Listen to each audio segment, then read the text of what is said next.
The Everything Sequel podcast is brought to you by The Last of the Giant Fire Lizards and the Vegas Beer Guys. Everything Sequel contains explicit language. And why the fudge not, you melon farmer? Today, we're talking Mission Impossible Rogue Nation. My name is Michael Shantz of the How Dare You Awards. Joining me, the man who wants to throw me into the water pit, Tom Stewart of Lonesome Whistle Productions. Say hello, Tom. Join the IMF. See the world on a monitor in a closet. I related to Benji in that moment, as I'm sure you do, since we are both podcasters. Very much so. Who record from our own closets. Yeah. Rather than these vast studios you see when you you watch kind of when you watch them on YouTube. Yeah, whatever Conan's set up. Conan, yeah. Large conference room. Looks so nice. Reclining in their chairs around a big table. None of that. Yeah, far less comfortable. But again, picked a quotable that demonstrates how easy it is to play to Simon Pegg's comic gifs, which makes it doubly baffling that J.J. Abrams has yet to manage it in any of his movies. Under 90 seconds. But Christopher McQuarrie figured it out. Yeah. And of course, I think one of the strengths of this series when it works is that they're able to play on and undercut the spy glamour. Yes, I like that about... Yeah, I agree. And this movie maybe does that best of all, I think. Certainly in the beginning, but we'll get to it. So, listen, we're talking Mission Impossible Rogue Nation. Mm-hmm. It's a 2015 film with 94% on Rotten Tomatoes. That's the same as Ghost Protocol, isn't it? I believe so. So, yeah. People were fans. The critics liked it. In real terms, I have my preference, but I don't think there's much between these two movies. Yeah, I mean, I think I said during the ranking episode, this movie's pretty close for me. I really like this movie, and It's really strong. It's very strong, and until the next movie comes along, it's a very well-built, self-contained story. Yeah. That I mean, of course, it's what they end up doing when they end up catching Lane, Sean Harris, at the end of this movie. That, because we start at the end of the last movie of Ghost Protocol already talking about the Rogue Nation or whatever the Syndicate, rather. Yeah. It feels like it feels like a multiple arc story, which it ends up being, but when you finish this movie, you feel like, oh my God, they got him, and it's just all told in one arc, and I really like that about this movie, and it feels like they're telling a multiple story movie in a single movie, and so in that way, I feel like it's self-contained. It's not too lengthy. I mean, we're not getting into the 7 and 8s yet. No, it's still very tight. I think it plays well. I do, yeah. And it's interesting that this comes out the same year as Spectre, because I feel like... under 4 minutes. They found their Spectre... This is turning out to be a textbook episode of the Everything Sequel podcast in terms of my contributions. You can set your watch by my contributions, quite literally. But they found their own Spectre, I think, in the Syndicate. Yeah, very much so, yeah. And it's kind of it made sense that they generated at least one more movie out of that, yes, using them as the villainous organization. But I'm actually surprised overall they didn't reuse it more. Mm-hmm. Because it's such a it's their it's their Smirch, it's their Spectre. What do they call it in Get Smart? What's the name of that? I don't know. They just there's a nude bomb. I know that. You would. But yeah, I mean, Saw that movie in the theaters as a kid. Get Smart? Yeah, the nude bomb. Oh, you saw Get Smart in the theater? Yeah, they made a movie out of it called The Nude Bomb. Was there only one television in town? You all had to go to a public place to watch. No, I mean that's an interesting thing because it's not one of the first examples, but it feels, especially for a series like Get Smart, that's early on for them to end up making a movie. Yeah. So they create this adversary, and I think it's got even more potential than they exploit.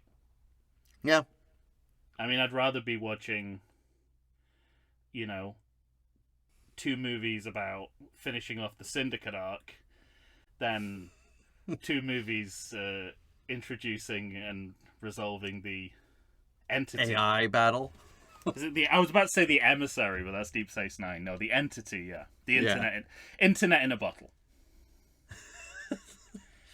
So it's like we could have this really cool like villainous or counter-espionage organization, or we could have the internet in a bottle. And we could have evil Scarlett Johansson. Yes. I'm mixing my movies, but you know what I'm talking about, I'm sure. Yes. Well, you mentioned them earlier, but this movie and all the rest of these movies are going to be directed by Christopher McQuarrie. Mm-hmm. I don't like that Tom Cruise calls him McHugh, but that's what they call him on the set. Let's talk about him, The Way of the Gun. Have you seen that movie? That was his first directorial effort. I've heard a lot about it, and I've heard that it very much feels like Ersatz Tarantino. Yeah, it certainly has the feel of a first effort, but there are interesting things in it. Yeah. I mean, it doesn't have anything to do with the original Way of the Gun, right? I don't think so. Which is the follow-up, which is actually a sequel to Gunfight at the OK Corral. Yeah. The first thing you see in the movie is the gunfight at the OK Corral, and then oh, really? I haven't seen it, but I know they changed the cast, so it's James Garner as Wyatt Earp, I don't know that it's supposed to be any kind of updated thing. I mean, it takes place in our time, or the time that it was made. He also did Jack Reacher. And then, of course, these last 4 Mission movies, but he's primarily known, I think, as being the writer of The Usual Suspects, and then he's also written for Tom Cruise before with Valkyrie and Edge of Tomorrow, and even Top Gun Maverick. Apart from the last one, those are good movies. I really like Edge of Tomorrow. I like that movie a lot, and I'm not as down on Top Gun Maverick as you are. No, but, I think that feels more like this collaboration. Sort of like Edge of Tomorrow wasn't a movie just playing to Tom Cruise's ego the way Top Gun Maverick is. Yeah, okay, that's fine. Neither is Valkyrie. Neither is Valkyrie. It's a hokey but good piece of historical fiction. Yeah, right. The good Nazi. The better. Do you remember me? I was the good one. Good. Remember, I'm the good Valkyrie. What was the first one you said? See, I'm already forgetting what. The writer of The Usual Suspects. Oh, Usual Suspects. But what else did he write for Tom Cruise? Just Valkyrie, Edge of Tomorrow. Yeah, Edge of Tomorrow, Top Gun Maverick. Interesting. Well, this movie had a budget of $150 million, an opening weekend of $55.5 million, and in the USA, $195 million, but in the world, $710 million. Thank you, Ghost Protocol. Bona fide hit. Yeah. That's it. I mean, I think Ghost Protocol wasn't anywhere near that. Didn't have anywhere near that kind of numbers, did it? I don't think so. About half. So I'm not. We see this kind of deferred effect. Well, right? 700. So just under worldwide, like 694.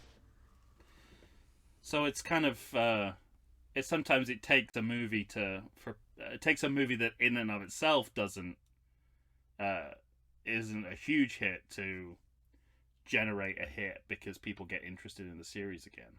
Yeah, they're similar but they have opposite. In the USA, that one gathered almost $210 million, and this one's 195.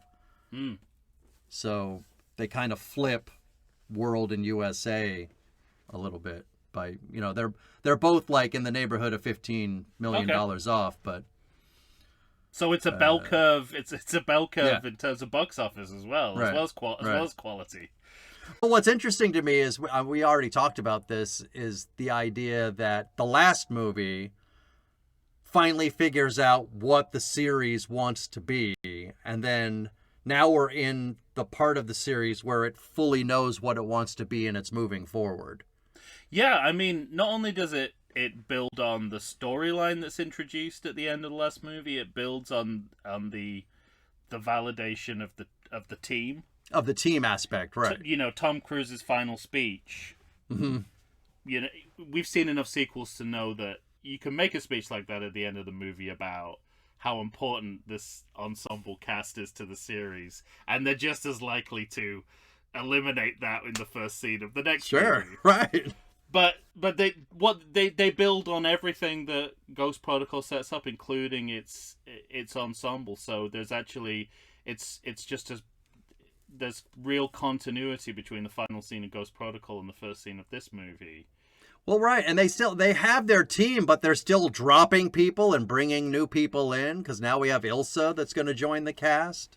Yeah, Rebecca Ferguson. So, but it feels like we've set. But it also feels like we've settled on our crew, because we've gathered like one kind of sorta, but team. Brant's not going to be there in the next film.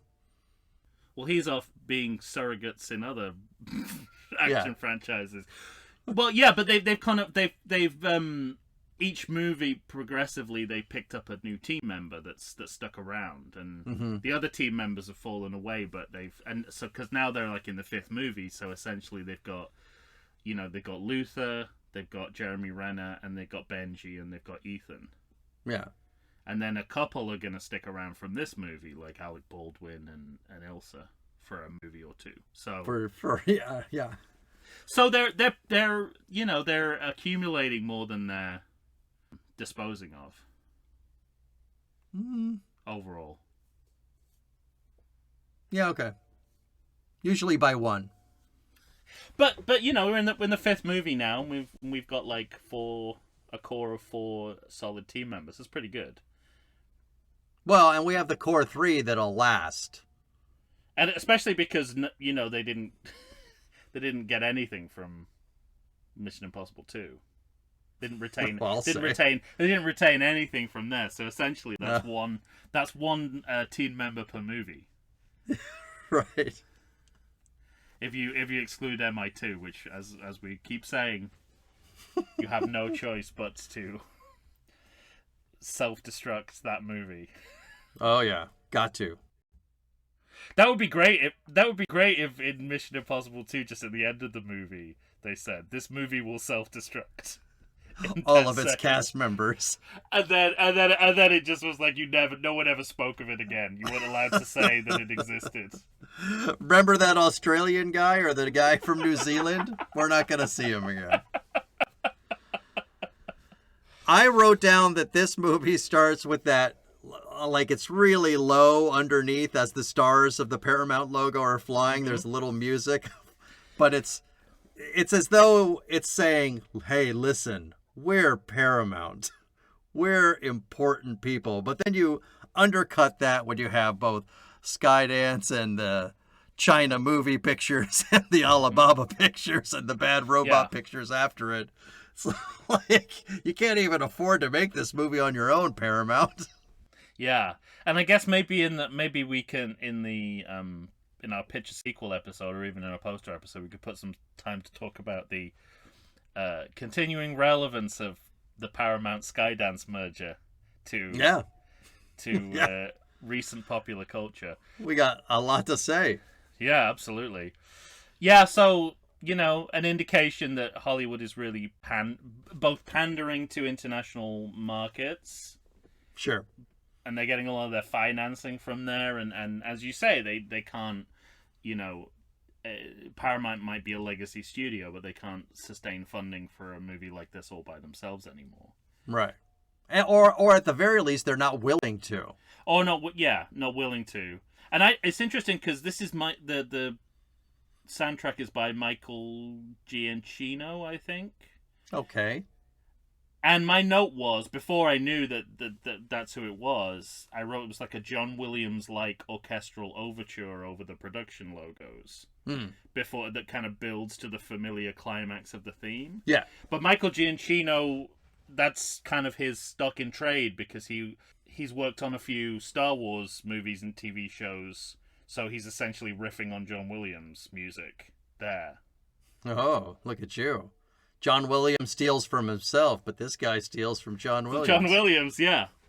And he also, I recently read, when this relates to the director of the last movie we looked at, Brad Bird. Mm-hmm. Brad Bird originally wanted to hire John Barry to do the music for The Incredibles.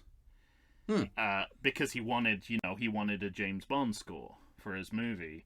And John Barry, artist that he is not interested in, creatively standing still. So the soundtrack he came up with was just something completely different and new because he's a fucking genius. Right. And so Brad Bird had to have a difficult conversation where he said, "Actually, I just wanted you to do a rip-off of your own sound."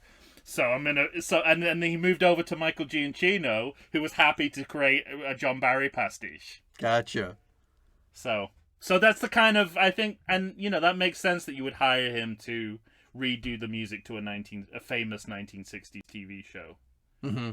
And that's and he's filtering that through what he does normally with his pastiches of John Williams. I wrote down that I like it too. Like I'm liking the music. It's a really, I think the music in this section of the series is really good. If I have one gripe with the movie, it's kind of completely incidental, but I don't like how the field in the Bad Robot logo turns into an actual field, because that feels like Lucasfilm style. Well, no, J.J. Abrams might not be directing anymore, but he's found a way to get into the movie. I am sure he suggested that the first show of the movie be a match cut from the field of Bad Robot to an actual field in the movie. But yeah, it's like a Lucasfilm, and it's like none of these movies have begun in a field yet. Not yet. In the Till field, now, but not till in this very moment. Not in an actual field. Because we're in Minsk, Belarus. Yeah, and my first note is for the film proper is Benji is doing an A-Team Hannibal. And I don't know what this is in reference to, but I have a Hannibal obviously from the A-Team was always in disguises. But Yes. I have a vague memory of him popping up. Being grassy. Being a piece of grass in a field disguised with smoking a cigar. Oh, I definitely remember it from Clear and Present Danger. Oh, yes, of course. Yeah. Which Abrams would love because it's a Harrison Ford movie. Right. Yeah. And Jeremy But this Renner's... is also kind of the... How's Ghost Protocol begin? This feels like the first of all right, guys, we're building from the stunt out. Okay. Well, that would make sense given that it's the first Macquarie and... Yeah. Yeah. Yeah, but I mean, if that is the case, it's pretty well disguised because I think so too, and also I really appreciate the whole. It's like the cold open of The Spy Who Loved Me is it has more to it than just the stunt. The stunt is just the cherry on the cake. It's got Roger Moore shooting a man with a ski. I mean. Yeah, but that's what I appreciate about this. It's a true cold open. Yeah. It's not long. No. It's thrilling. It's shot well. And it's funny. Yeah, and it foregrounds all the legacy actors. It's like it's confirming that they are now the stars of the franchise as much as Tom Cruise is. Yet there is still the issue, the Tom Cruise issue that that they may be the stars of the franchise, but he's the star of the movie. And Right. so we've got to have him literally swoop in at the end of the cold open, running, doing a Oh signature. wow! I mean, come on. well, doing his It's Tom Cruise. He's going to be running all over the fucking joint. yeah, running to literally save the day. And I think that that this is the best handling of that that ongoing tension between the ensemble and the star. Like, this is the way to kind of finagle it so it looks coherent. You have this kind of team oriented opening, and then you have the star kind of ride in on a white horse, essentially. And save. Yeah, and save the day. So you feel like it's like this movie's going to be about the dual pleasures of a star vehicle and a kind of ensemble Yeah, sure. effort. And I appreciate the stunt itself. I mean, I think I remember he did it 8 or 9 times, or maybe even a dozen times. Yeah, I mean, it's sad to say. I think this is the peak of the stunt work in the series overall. Hmm. And it's certainly the best integrated stunt Mm-hmm. in the world of the movie. There's some good. Well, I'll save it. But Is there any? there's some shit I like in the next movie. Yeah, in the next movie, there's some really good stuff too. Is it all practical? Yeah.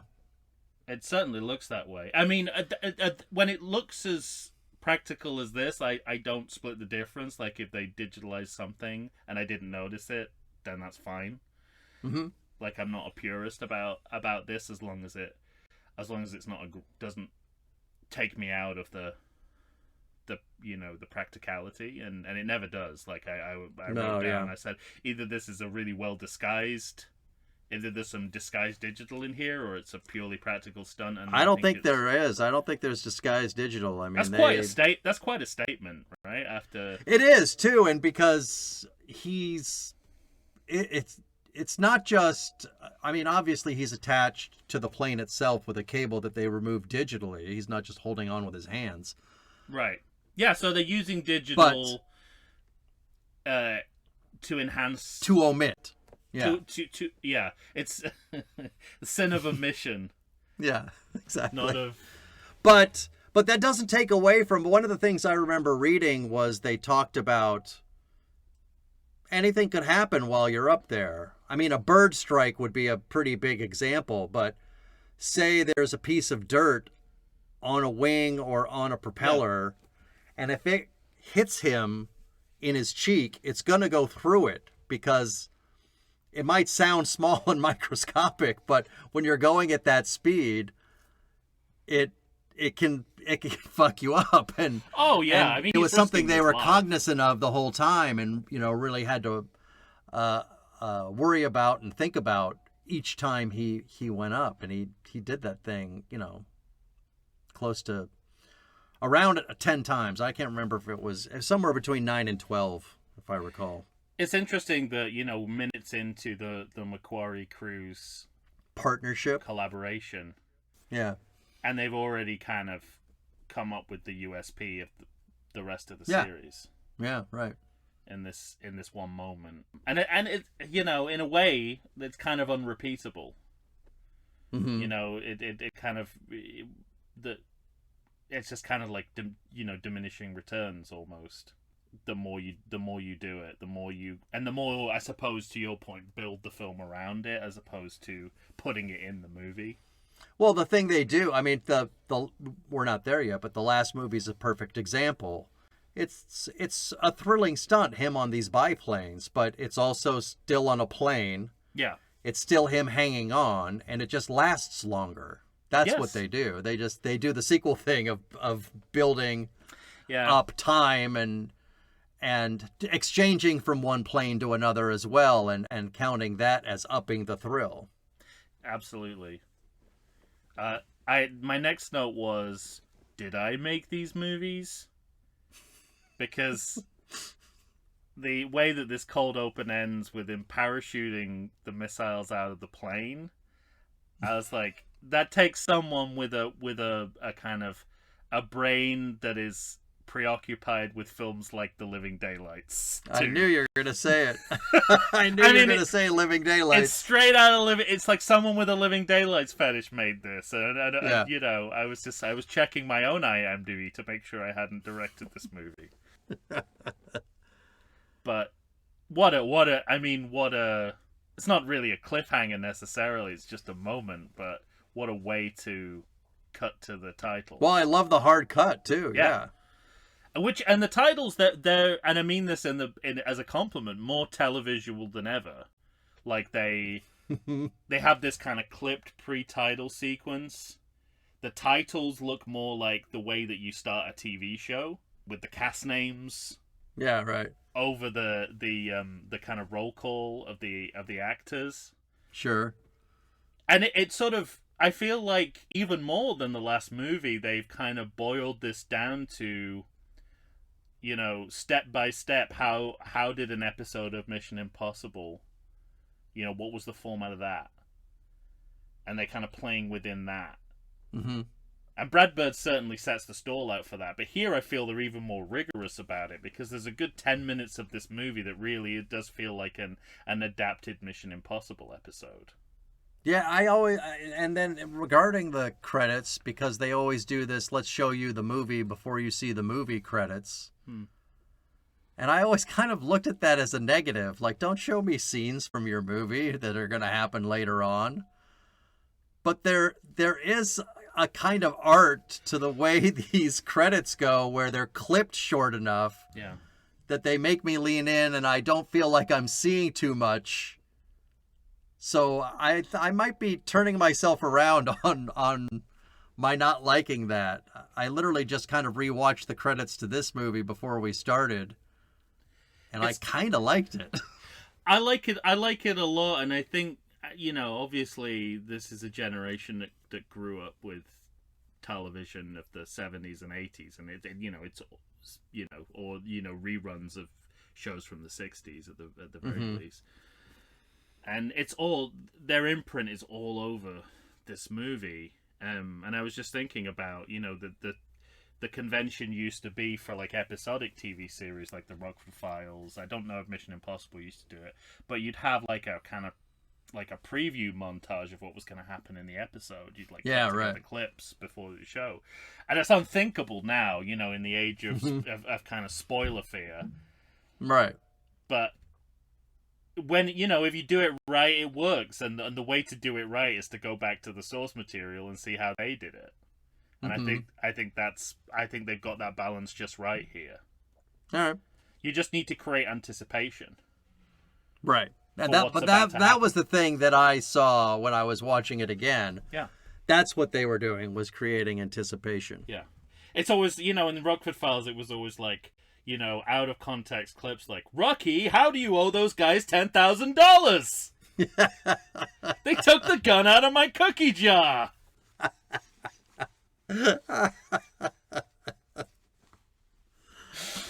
Well, I mean, so the titles I think are excellent. I have a note here, you know, they do it again at the end, which we'll talk about. Like, they have basically the same sequence again at the end. And I just feel at that point like they're showing off. They're like, the Bond movies don't even know if they put the gun barrel at the beginning or the end, or if they even do a gun barrel. It's like, so let's just do two great title sequences at the beginning and the end of our movie, just to show them what how could it's be done. Yeah. What can be done if you deign to have fun? If you dare. If you lower yourself to have fun in making a spy movie. Well, the next thing you know, we're in a London record shop. I mean, this is one of the all-time great openings of the canon, I would say, including the TV show. This is great shit. Yeah, I mean, I can't think of a better opening to an episode of Mission Impossible than this. It's just, because you know that everything they're saying. It's exactly. I don't know if they're. It all blends into one. You know, episodic television all blends into one eventually. So I don't know if they're basing this on an actual intro to a Mission Impossible. Oh, I don't know. But it absolutely could be. I mean, with no changes, the code words, the playing of the records in the booth. You could I mean, even in the 60s that would work, as like you wouldn't even have to update anything. Well, that's one of the things I love about it, because And there part are, of like, it, we don't really have those. In a sense, it's kind of anachronistic because you can't really. yeah, right, I mean, I know there's a resurgence of vinyl, but I think in 2015 it was pretty much dead. sure, Music stores are pretty much dead. or by maybe that point. just starting to come back, Yeah. but not in a way where we were as conscious of it as we are now. Yes. And it has that kind of Batman, Oh yeah. 60s Batman feel to it, with the smoke and the booth and all of that. Yes. And it all plays perfectly. And then you got Sean Harris, the fucking dead-eyed killer. Yeah.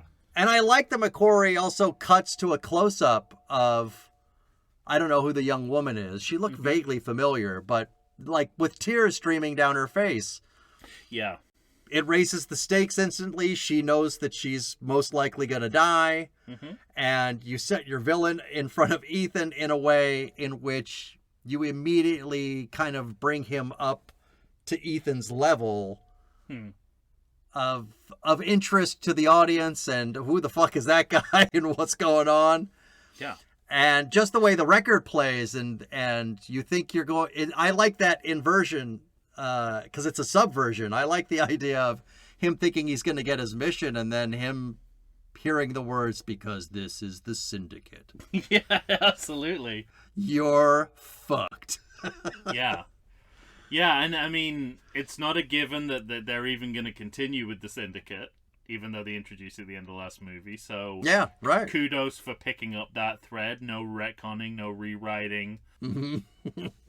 You have to work in some Tom Cruise worship by an alarmingly young woman, but whatever gets Yeah, I us know, there, yeah. whatever Yeah. gets us to this gold is fine. Okay, I'll give. I it like a at the pass. very least that he didn't say anything. She was like, all the stories can't be true.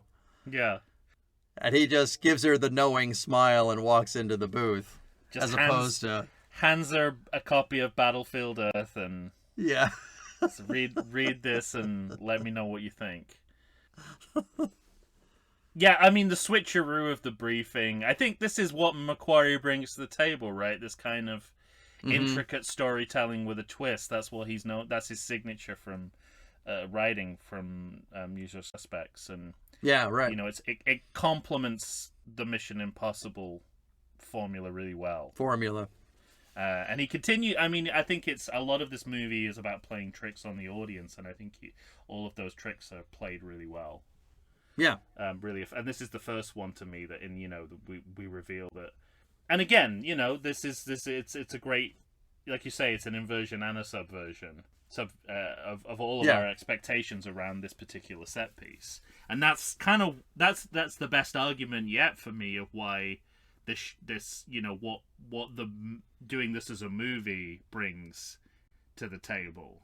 Mm-hmm. Rather than keeping it as a TV series, in the same way that you watch something like this is real greatest hits collection for me today. But you watch something like the Fugitive, and you're like, you're doing what you couldn't do in a TV series. Yeah. But at the same time, following what the template of the TV series, and then you kind of depart from it in a way that's cinematic, and I feel like that's what Christopher McQuarrie's doing here. Yeah, agreed.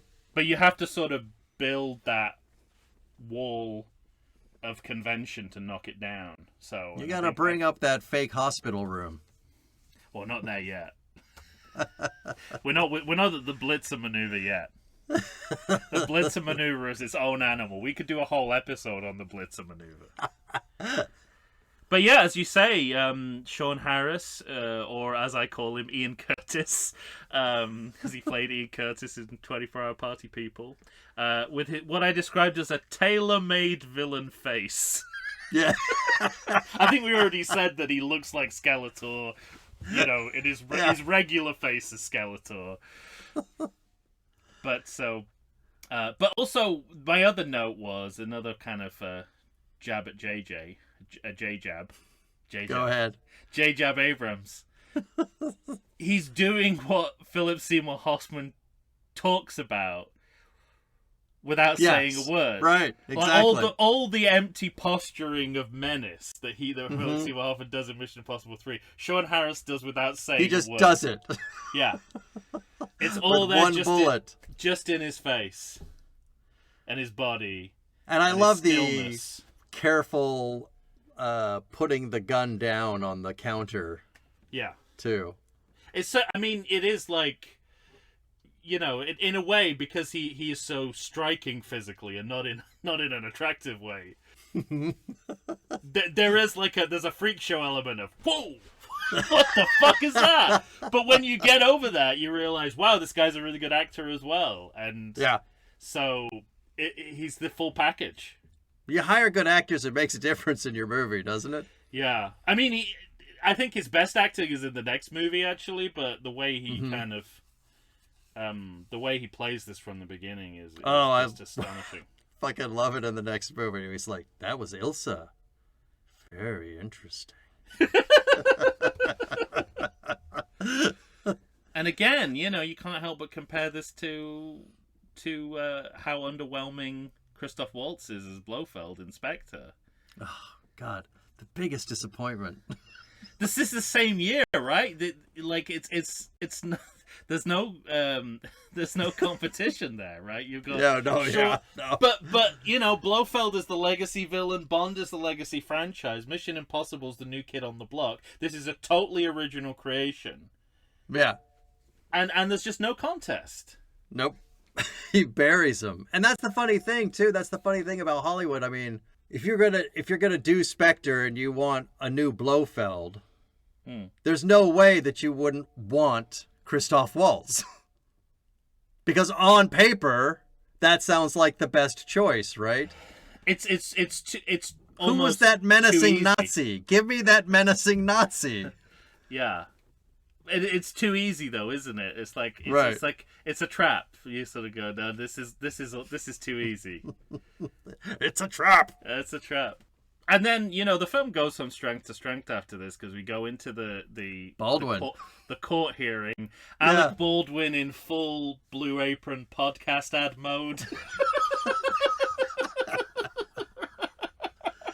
But I was thinking about this right when we started because J.J. Abrams tries to do this in the third movie. He tries to give Ethan kind of a second wall of enemy, if you will, or somebody that's pushing against The bureaucracy. Yeah. And he's trying to make it our own government. And, you know, God bless Lawrence Fishburne. He's a great actor, but there's something within that doesn't play as well as Alec Baldwin does here. Well, it helps that it's one person and not split into two. Yeah, I agree. With that, and I also think it's the Billy Baldwin assuredness of how right he is. Well, you know, he got people, including himself, to eat perfectly portioned meals through his ads for Blue Apron on his podcast. So he's a compelling, convincing man. Yeah. But I love the idea as well that, you know, without it being too hacky, too sweaty, there are consequences. And there's a legacy of the events of the last movie, like you know, they caused the IMF indirectly caused an international crisis, and Right. I like that they're speaking to that. It's amazing, like how well a series like this does continuity without really needing to. It's more nods than anything else. Yeah. You know what I mean? They're not going overboard. They're not over-explaining anything. Not yet. Not yet. True. We'll get there. Sorry. We'll get there, Pop. We'll get there. But in this movie, it's not pointed. That's what I mean. It's not sweaty. It's not pointed. Yeah. It's just, it feels like a natural outgrowth of the story we've started to tell. Right. In government work, it's all nice and good that nuclear missile that was heading for San Francisco ended up in the bay and didn't detonate. Yeah. But let's talk about why there was a nuclear missile heading towards San Francisco. I blame the IMF. Yeah. And that feels very government to me. Well, you mentioned this idea of the second enemy, and I think that's exactly what's going on here. You've got the syndicate, and then you've also got the CIA. Yeah, sure. This is where we start, and this this kind of leads us down a bad road eventually, but I think it's quite a nice idea for this movie that, like, the IMF is also a nostalgia property within the world of the film, as it is. Yeah, right. It feels like it's been around since the 60s, and it should fall by the wayside. Yeah. Right, and so this is as much, the trial of relevance. Right. Because the reference is made to it's just guys in rubber masks. Listen, we all know that the Bay of Pigs was a close shave. I don't think we need the IMF anymore, though. I tell you what, we're pretty deep, and Ethan's about to escape a pole and the Bone Doctor. Why don't we take our first break and come back?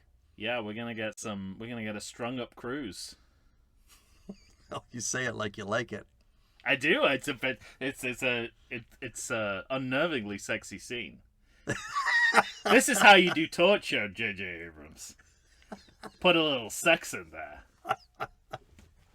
Just got to take his shirt off. Have him climb a pole with abs, with the strength of abs. That's all. Getting greased up by a beautiful Swedish lady. She is stunning. Yeah. It's time for Lizard vs. Wizard, in a brand new action-packed comedy fantasy adventure book written and performed by Christopher John Featheroff. It's called The Last of the Giant Fire Lizards. When her nest is destroyed and her forever mate slaughtered, Zephyr Ignitus, the last of an ancient breed of fire-breathing dragons, gathers together a team of saber-toothed panthers, woolly mammoths, and a crew of howler monkeys, brandishing swords and weapons stolen from the ships of men, all to hunt down and scorch the evil beast-killing wizard that did her wrong. The Last of the Giant Fire Lizards is a fast-paced, R-rated comedy under the cloak of an epic, rip-roaring fantasy adventure. Set in a land of fire and magic, it follows the dragon on her quest for vengeance, as she visits strange new cities and mystical places, all to hunt down and slaughter a demented sorcerer that slayed her mate and blew up her mountain. The Last of the Giant Fire Lizards can be found in ebook, paperback, and audiobook. Try and find it on Amazon or on Kindle. That's The Last of the Giant Fire Lizards. Find it wherever you get the good books just as soon as you can.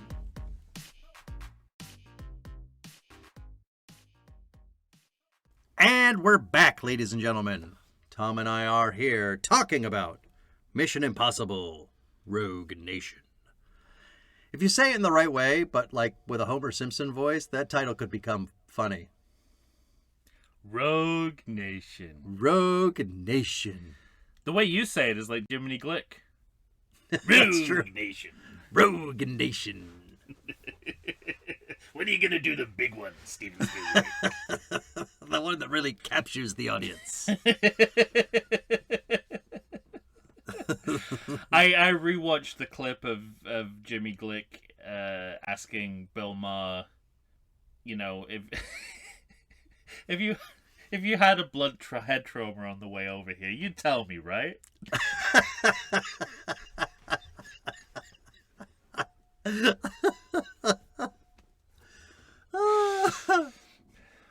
Saying what we're all thinking.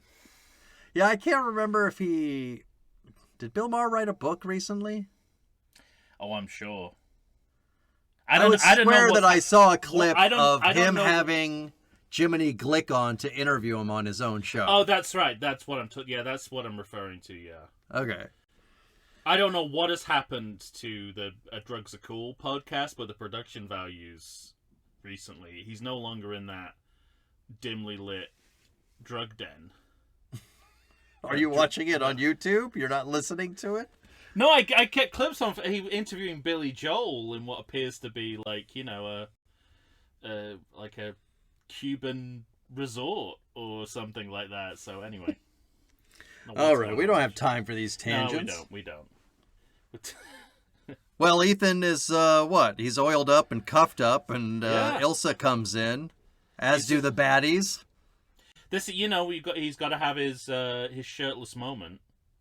Oh yeah, one per movie, and I think you start to see, now that he's a little bit older, I think the focus is more toward, because I don't remember young Tom Cruise being as ripped as old Tom Cruise is.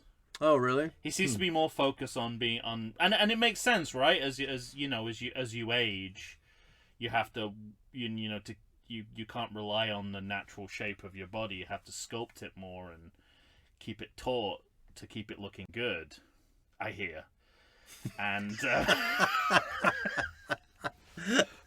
but also I was gonna say I'm trying. It's not happening. But the other way in which I think he's compensating for aging is that there's more focus on his agility. That there's way more about how agile he is, how he's able to do things. Well, that stunt of him getting off the pole is all that. Like, yeah, it's like he's compensating by doing what acrobats do, basically. Mm-hmm. And I think that is all to sort of counter the impression that he's aging. It's like a grease man from Ocean's 11.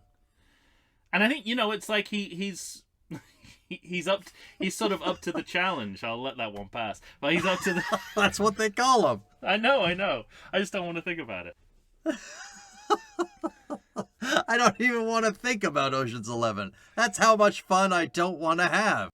And you'd think I'd sort of, I don't know, be more critical of that, because I'm also a big proponent of the Roger Moore just staple your hair down and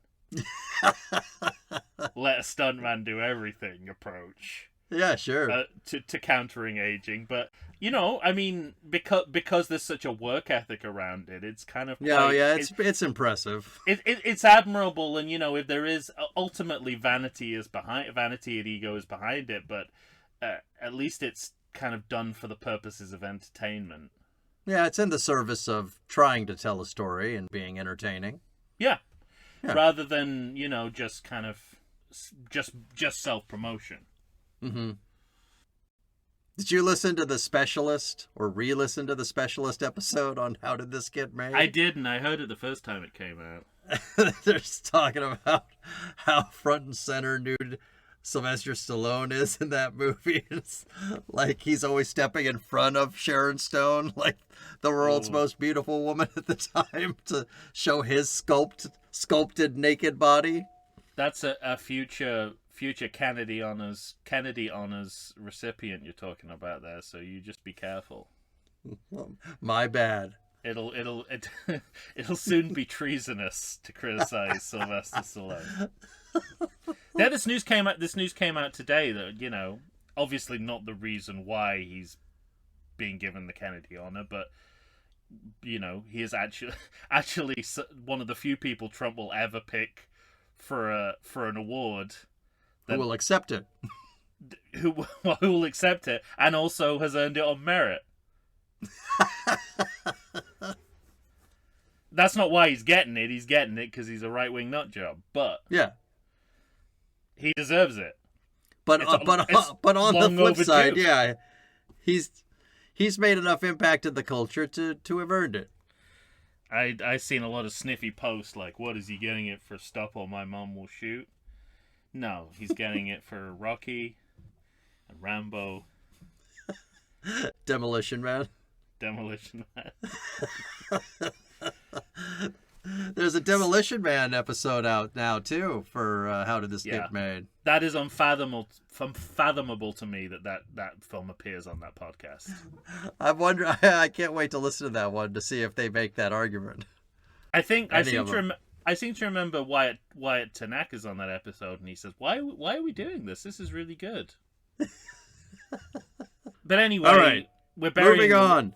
We're burying the lead, which is our new female agent, although we don't necessarily know that at this point. But it's she's introduced in the way that she will go on in the series, which is she will always be this kind of shady figure, and you're never quite sure what side she's on. Is she on Ethan's side, the British government side, or her own side? Or is she with the syndicate in this movie? Yeah, exactly. You have the sense right away that she's not, even in this scene, as she's helping Tom Cruise escape and leaving herself behind. You also have the sense, and there's no evidence for this at this point, but you feel like she's going to stick around in a way that some of the previous women haven't. Mm-hmm. Even from this she's more capable. I know she was another kind of the Paula Patton necessarily. I would say she's more capable than Paula Patton, yeah. And Fandia Wynne Newton.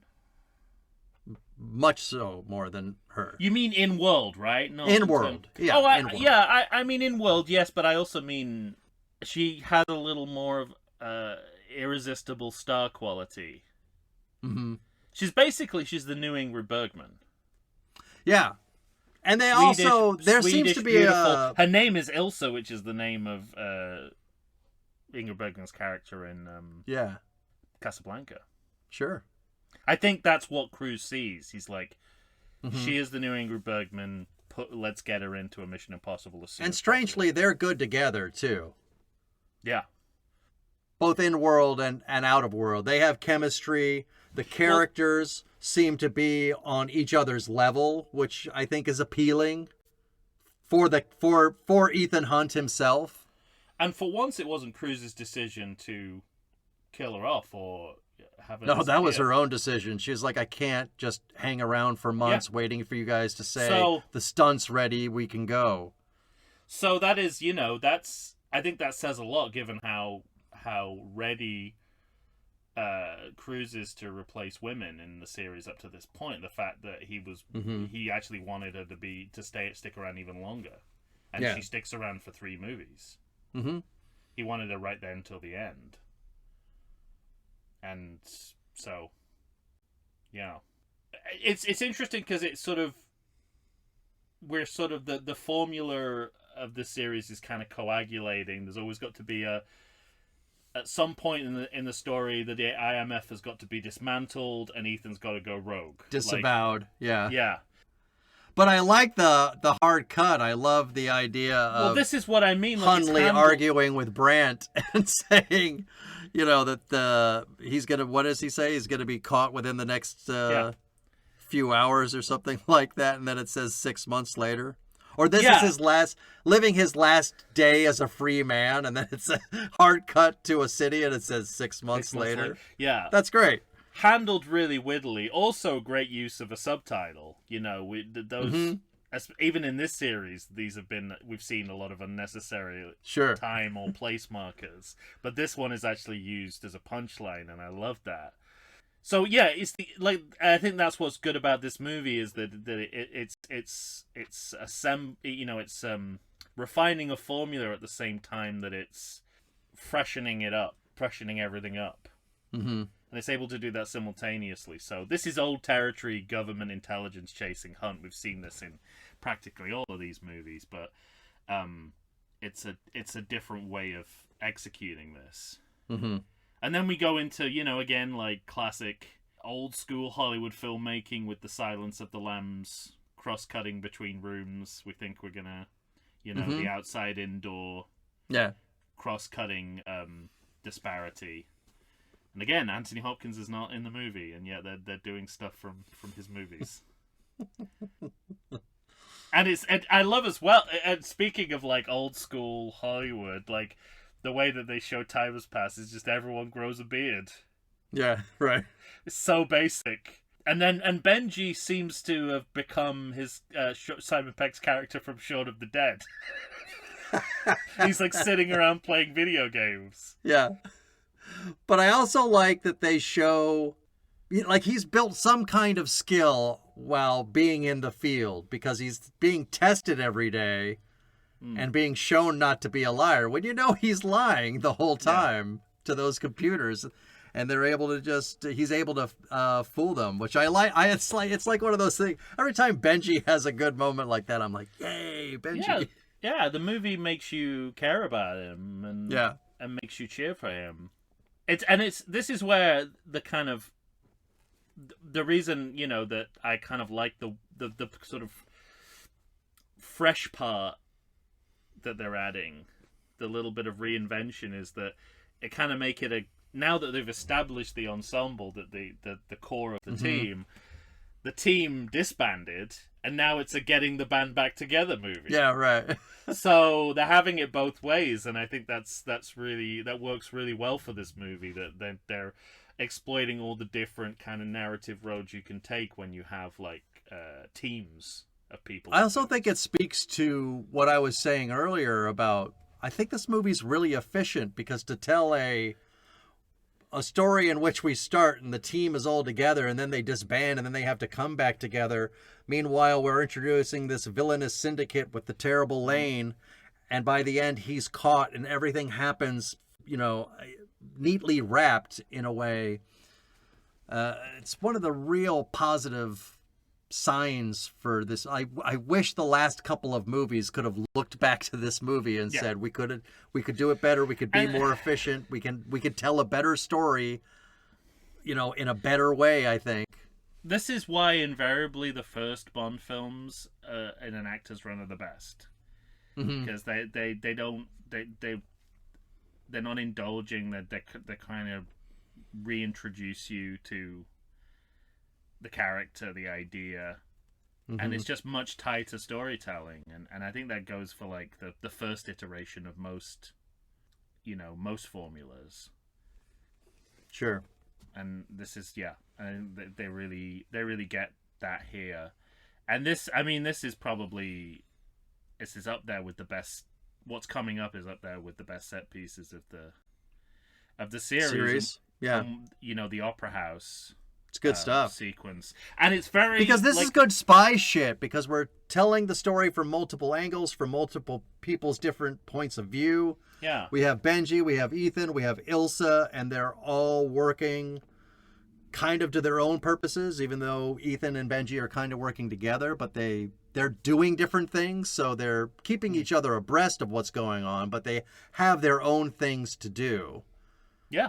And so you're doing that multiple lines of storytelling, but it's all in one place. It's all self-contained. It's all, it all just kind of, we talked about the kind of Swiss clock kind of time, filmmaking, and this scene has that, and I like that.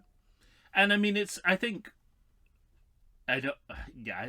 gotta think it's a specific reference because of the kind of movie it is. The Albert Hall sequence at the end of The Man Who Knew Too Much. Mm-hmm. Where they synchronize the rescue to the music. Yeah. I think there's a lot of that going on. Not to say, there's also a lot of the Living Daylights here, going to Vienna in tuxedos, meeting contacts. So Bullet going through the cello. Yes, it did. Oh my God, yeah. So it is, it's at a Hitchcockian level. It's like a good version of the ending of The Godfather Part 3. It's what Coppola was going for. They actually find it here. And also, there's a sequence like this in Quantum of Solace, which is so forgettable compared to this. And it's essentially the same sequence. Really? I can't even bring it to memory. Don't try. This is better. Remember this. Mandela effect this in your head if you ever try to think about it. Yeah. But also, this also, I think, is a better version of some sequences that we've seen in the series. Like we talked when we did Mission Impossible 2, we talked about what we thought John Woo was trying to do with the flamenco dancing. Mm-hmm. The idea of, that a fight can be, an action sequence can be performative and choreographed. Yeah. We have that here when Ethan's having the fight on the... Yeah, on the scaffolding or whatever. Yeah, with the orchestra playing along. I love that moment when I think the big blonde guy's kneeling down or whatever, when he stands up and he stands over. We're seeing him from the back and we see him go over Tom Cruise's head. Yeah. Reminds me of Marty McFly. Oh, yes. When Biff stands up. I mean, it's the same joke essentially, but yeah. I like that this movie has those comedic beats. Oh, completely. And you mentioned the multiple line of actions, and we have a triple sniper point of view. Yeah, right. Which, I mean, it has so many. This concept has such a varied history, right? Because they're thinking of, it goes all the way back to a movie we've done quite recently, which is For a Few Dollars More. Sure. That's what I think of when I think of this idea. But also, more recently, the trailer for Machete, which begat the movie Machete, has a moment like this. And they took it from the trailer I recently found out of The Mechanic. Michael Winner's Is that right? The Mechanic with Charles Bronson. There's like a shot in the trailer of Charles Bronson looks out with his sniper rifle. There's a sniper looking right back at him. So they kind of like, I like the idea of like a Mexican standoff, but just done with POV shots. Yeah, from distance. From distance, yeah. And the delayed assassination as well, like, you know, because we get the and car turns, bomb. Twists and turns within the action sequence. It's like, well, that's the other thing that's great about this entire scene is it's good spy shit. it's really engaging storytelling. and I Yeah, think that's there's what- guns and there's fights, but it's not blasé. It's still engaging storytelling, like you said. And again, we have a villain that says nothing and Yeah. is is just kind of keeping his aura of mystery. I Rather love than that I'm going to in kill this everyone in scene. your family. I'm going to kill Yeah. your brother, your mother, your dog. Yeah, your exactly. cat. That's one of the things I love about this scene. He's is just that... the fucking Phantom of the Opera, just kind of like yeah, exactly. just sending it to the shadows. Benji's going through all this work to try and find him, and he's checking faces and doing this, and he's got all the cameras at his disposal, and yet shit goes wrong, and a bullet goes through the window, and he's got to fight somebody, and then you go to fucking Sean Harris's mean mug, and he just quietly gets up out of his seat. He was sitting there the whole time. As if you couldn't find his face in the crowd, though. I know. Although that's a plot point in this movie as well, isn't it? We've only got Eth. That's such an amazing idea that we've only got a mental image to go on. With all, like you say, with all the surveillance technology we have, what we're talking about is a subjective memory of a face. Yeah. And that's such an interesting idea explored also in the HBO TV series The Wire as well, about the importance of kind of, faces and what they mean. Sure. And what they tell you. Yeah, it's absolutely magnificent. I love when we go back to Alec Baldwin and he's making the argument for actionable intelligence. Like, basically, we know Alec Baldwin's personal politics. He's as he says himself, a carry me out in a coffin Democrat. Yeah. And he's basically, he's saying, he's basically saying, the CIA are criminals. Right. And it's okay for them to be. So it's interesting when you see someone in a movie playing a character whose beliefs are just completely opposite from the person. Right. Because he's so public about about his political beliefs, it's really interesting that they got him to play someone who was on the other side. But he plays that well. I mean, even Yeah. I love him in 30 Rock. Oh my God, he's so good in 30 Rock. Why are you wearing a tuxedo? It's after 6 o'clock. What am I, a farmer? And yeah, I think what you're saying about caring about Benji, the rite of passage from Techna to field agent kind of culminates here. Because he actually has to fight. Yeah, we've tracked this through the last 3 movies. Well, he also has that moment Without too. really feeling like we were following that they were creating an arc. Yes, right. They were just telling a story, but they tell his story within it, and he does have an arc through. Yeah, but it's not it's not done in that ham-handed way that individuals are singled out in stories now in storytelling. Yeah, right.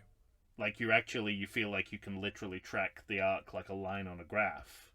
Like this is just sort of like it's just kind of evolved this way. There's no sense that this is where he was heading from his first appearance. Like, and yet at the same time, it makes they put in the kind of the milestones and the and for it to make sense as a complete story. It's really cleverly done. And It's there's really good writing. there's a crescendo for it here too after all the opera shit because they get into the boat together Yeah. and Ethan tells him, you got to go home. You have to, like, if you're not at work Monday, blah, blah, blah, blah, blah. And he says, fuck that. Like, I'm staying. Like, you have to trust me enough to trust me to be here. You asked me here. We're now going to work together. He has to convince him, but he does, you know? I like that for him. Yeah. They go to Casablanca, which is yet another indication that Tom Cruise is obsessed with Rebecca Ferguson as a modern-day Ingrid Bergman. Or at the very least that McQuarrie and Cruise know their film history and, Yeah. you know. Well, they do. Yeah, Yeah. absolutely. My next note is Ving Rhames wearing a hat at an angle that wants to remind us he played Kojak in a forgotten 2000s reboot of the series. Do you remember that? You remember the Kojak reboot? I had forgotten it until the moment you mentioned it, and then I had the image flash across my mind. That's how he wears his hat. That's great. Yeah, I never watched that. There was a reboot of Dragnet around the same time as well. It was like, I guess they've not stopped because we've got Matlock with Kathy Bates, True. Hawaii Five-0 with that's never. That show's never been on stopped. a while Magnum too. PI. Yeah. In a way, it's remarkable that no one's done a Rockford reboot. I know it could still happen, but I think we really got away with murder there. There was a new MacGyver too. MacGyver, yeah. Yeah. They just keep bringing back these old episodic shows. Right. This is sort of the catch-up moment where they have to explain to us, the audience, what entails getting into this facility.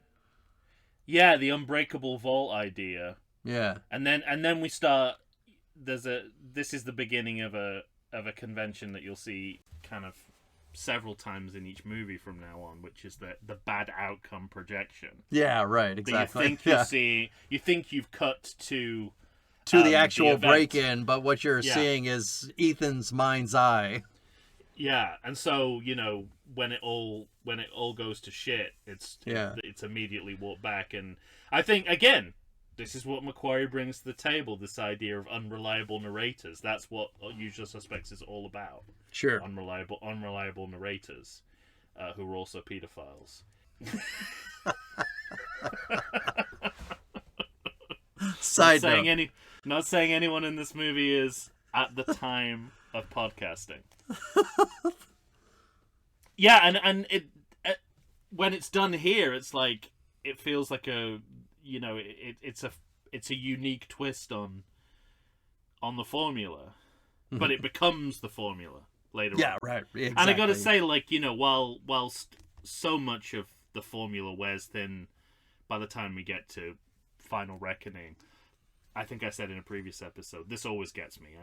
I always forget that it, like, right up until the point that everyone is dead.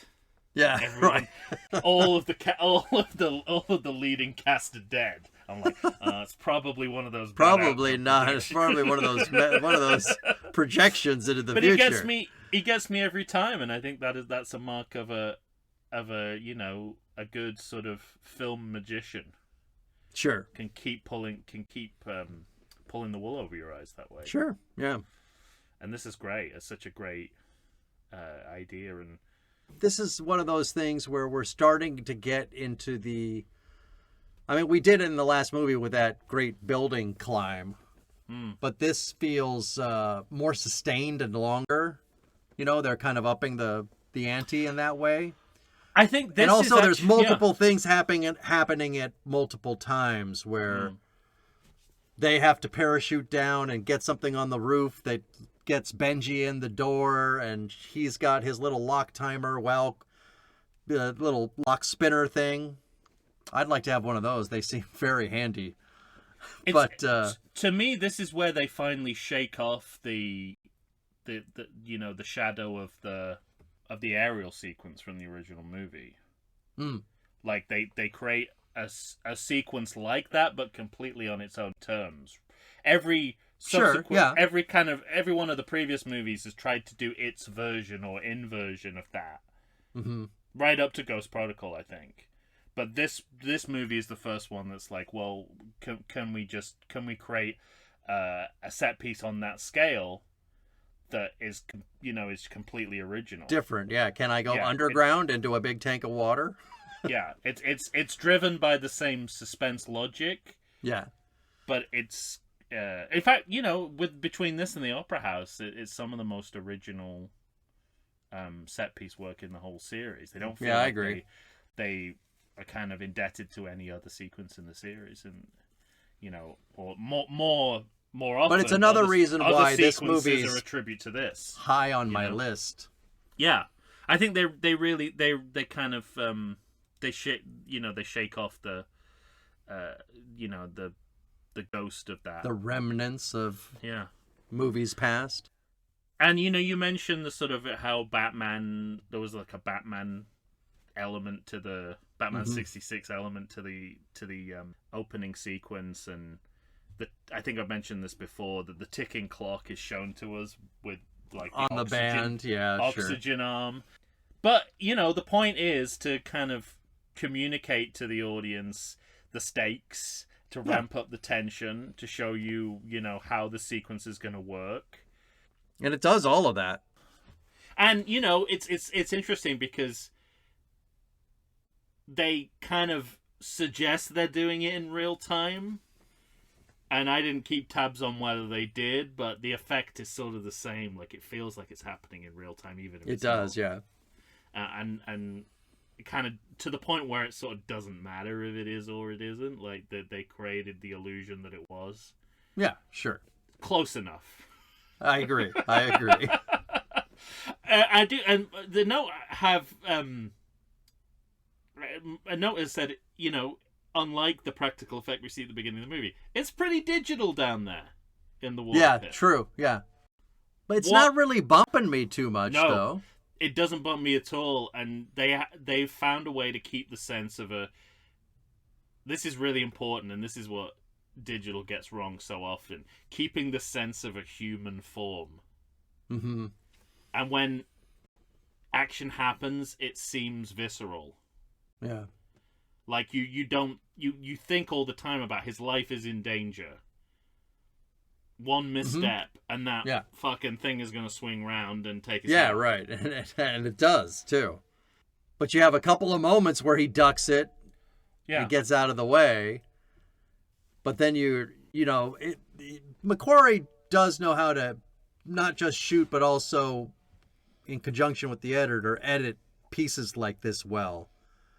Because maybe that armband thing is a cheat, but it gives you a moment to know exactly where he is on his breath. Yeah. And when that thing comes around and knocks him off, you're like, oh, fuck, he's fucked. But Ethan Hunt is a superhero, so he can at least get as far as to get the key in. But then he does have to be saved by Ilsa. Listen, one of my things in any movie ever is when Batman sprays shark repellent spray from his utility belt on a shark. So when I talk about the oxygen arm, I'm not complaining.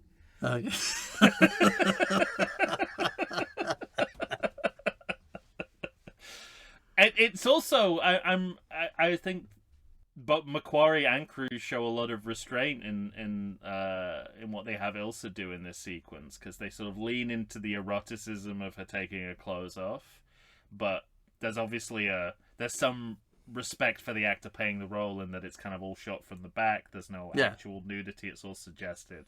I mean, probably Rebecca Ferguson, even in that period of her career, would be able to put a foot down, but and say no. It's not it's not a given, I don't think. And I think it's probably, I mean, they want to keep it PG-13 too, so yeah, but it is, in the words of Jerry Seinfeld, too bad you didn't see it, it was erotic. Rochelle the musical. It's like, I kind of like the sort of, as in with the kind of the interrogation scene, I like the suggestion of eroticism, and I think that plays well in like an espionage movie like this. Yeah, it's sure. Like, it's like these people don't have time to fuck, but they would if they could. Right. It's no water fucking. I don't have time for that. Oh yeah, they could have done. That's it. If this was a Bond film, they would water fuck their way through this entire. On top of that rotating arm, just like in the water. They'd use it for momentum. So actually, thinking about it, this is real restraint. And then we're into another good old fashioned, for this series, bike chase.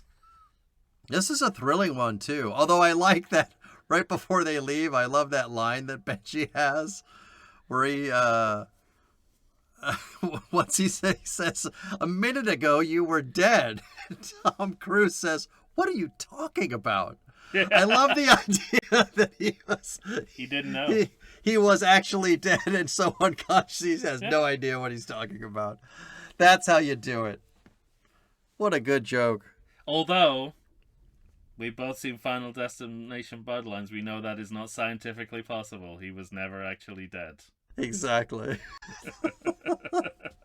You need that doctor from the end of Final Destination. Yeah, exactly. Well, he wasn't really dead. Then you hear the whistle of a train. I guess, I suppose, like, the variation here is the three-way dimension of the bike chase. That's kind of what we haven't seen that before, and I also think I think they truly are going for and succeed in upping the ante of this bike chase in the sense of pure speed. Mm-hmm. Because you can see that this is done practically, that Cruise is on that motorcycle, the speed at which they're going, and that they have to, like that whole thing you have to do on a motorcycle where you're bending and your knee is just an inch or two off the ground as you are hurtling yourself through space and pavement is really impressive. It's like this and the next few movies, they're like stunt spectaculars at theme parks that got out of hand. You know, where like all the stunt people started to go off road. They left the park and they just went out into the real world. Yeah. Now they're just everybody from the Waterworld Spectaculars. Have you seen that? That's so fucking good. Have you seen that? I haven't seen it. Oh man, I don't want to spoil it for you, but their closer... Actually, that's not true. I must have seen it. I remember taking a nephew to, but I don't remember it. Their closer is just beyond what you would expect they could do, like 8 times a day. Yeah. I do seem to recall a heat ball coming my way. Well, there's heat balls the whole time, but there's what their closer is. When I saw it, I was like, how do they reverse engineer this so that it resets? So you can do it again. And it's like, I'm looking at them like, they got another show in an hour. How are they gonna get this back out? Anyway, well, I tell you what, we're probably at a place where we should take one more break, and then we could come back and finish up. How about that? Yes, I will say just to wrap up the bike chase sequence. The standing in the road is a great moment. I agree. It's frightening. It's frightening. It's like partially because you remember the bike sequence from Mission Impossible 2. Mm-hmm. This could get old very quickly, so it's good that they're still... And this, it shows that Christopher McQuarrie is applying his writing style through the action sequences as well as the dialogue, because we have this kind of surprise in the middle of a very familiar formulaic action sequence before it becomes too predictable. I like that there's real world stakes within the movie too, because she's taking a gamble. Yeah. She's saying he doesn't want to hurt me and I can get away. But if he goes through her, she's fucked. Yeah. That's all I got to say about that. She could have ended up as any of those women that Tom Cruise killed off screen. All right. Allegedly. Allegedly. I mean, characters. I don't mean real. That's not him. That's Miscavige. Allegedly, most likely. Miscavige is into the real world. But nowadays, even I get overwhelmed when confronted by the exhaustive selection of craft beers they have at bars, breweries, and even grocery stores. Back in the day, you had one, maybe two craft beers to choose from, and if you were confused, you ordered a Guinness. But in beerstinations like San Diego, the craft beer options lately are in double, sometimes even triple digits. So what's a beer drinker to do? You need what I need. The Vegas Beer Guys. Your beer of choice should be a perfect blend of malt and hops. And so a live show about beer needs that same balance. And the Vegas Beer Guys matches beer expert Dan Aker with self-proclaimed beer novice Stephen J. Weiss. The results are eminently drinkable. They're on Facebook, they're on Instagram. They'll try new beers, they'll tell you about beers. Think of them as your beer Sherpas guiding you up a foamy-headed mountain to reach the peak of your pint. God, I need a beer.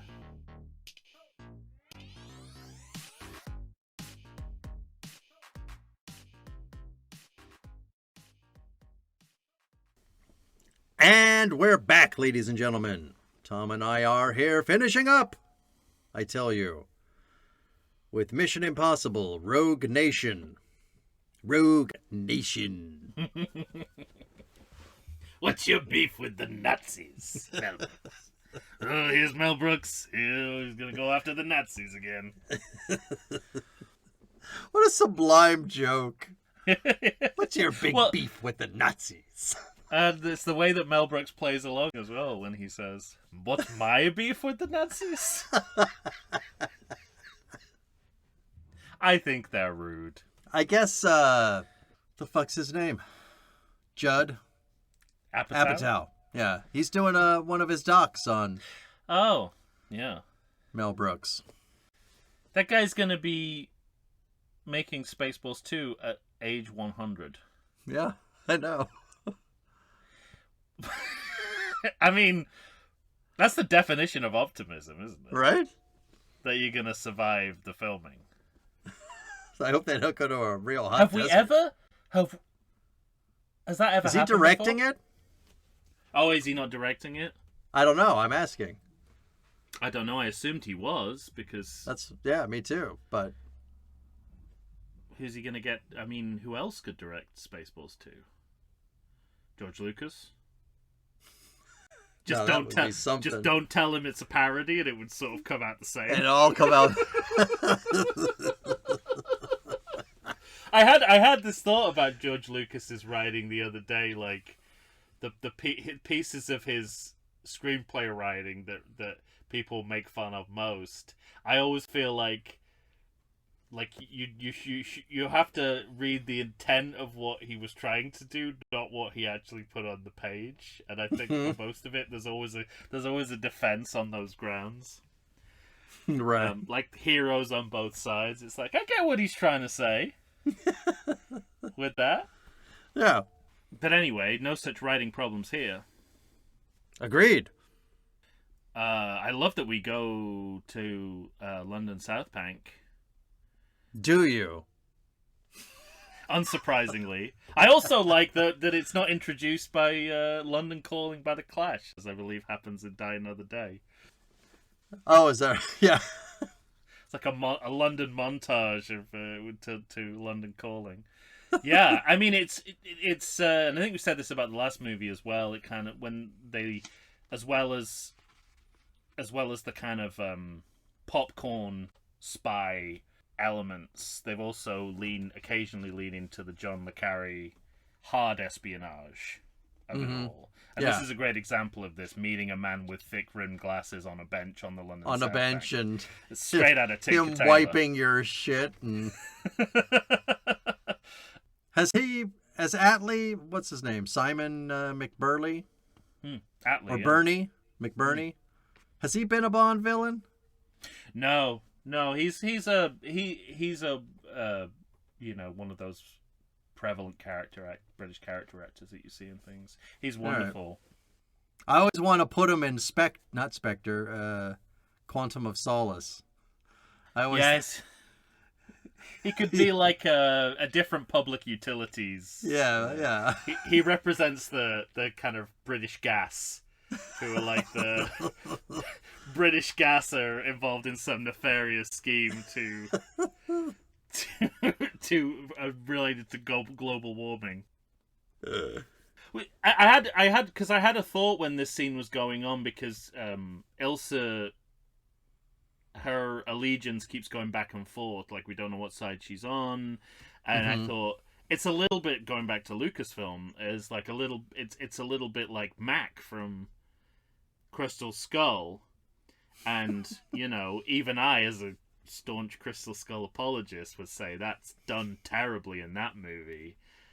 So it's generally unsatisfying when the status of characters' allegiances keeps going back and forth the way it does here, but somehow they keep it compelling and interesting. I think what works here is, for one, and not like I think Mac. it's yeah. I think part I think part of it is just based on Ferguson's performance.